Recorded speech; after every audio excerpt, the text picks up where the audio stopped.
Hello Pisces, this reading is focusing on what lesson comes from this hurtful experience. So you've got the eel and iris, and it says there's safety.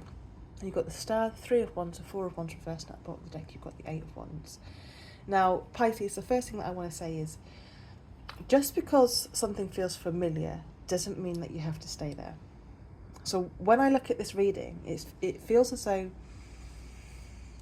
this experience has encouraged you to question what safety really means.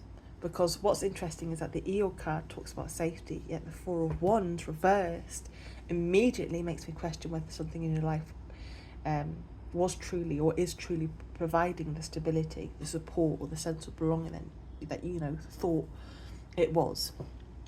Because sometimes we stay in situations because they feel familiar, whether that's a job, a relationship, a friendship, a routine, a way of thinking, okay? Not because it makes you happy, but because it's what you kind of always known or believed.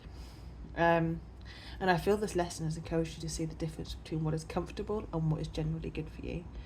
Now, the star tells me that you've been through something difficult, yeah? The star usually arrives after a challenging period and reminds us that healing is possible.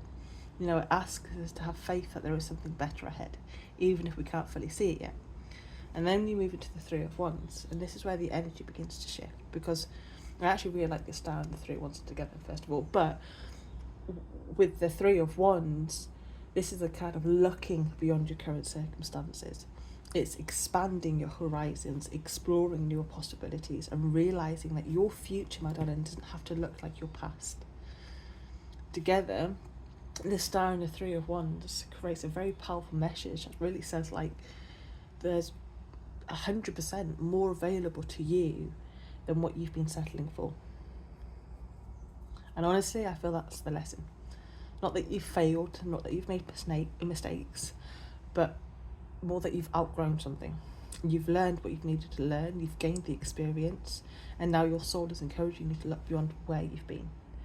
And what I really love is the 8 of wands underneath at the bottom of the deck, because this card tells me that once you stop pouring your energy to what's draining you or delaying you or keeping you stuck, that's when things start to kind of begin to move. Opportunities appear, progress happens, momentum returns. It's almost kind of like life has been waiting for you to recognise your own bloody worth, my darling, and redirect your energy towards something that can actually grow. So I feel that the lesson from this hurtful experience feels like learning that safety isn't always about staying where you've always been. True safety, my darling, comes from trusting yourself enough to move forwards or towards what aligns with you now.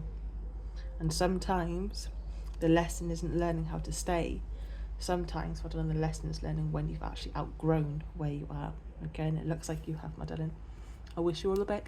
Bye.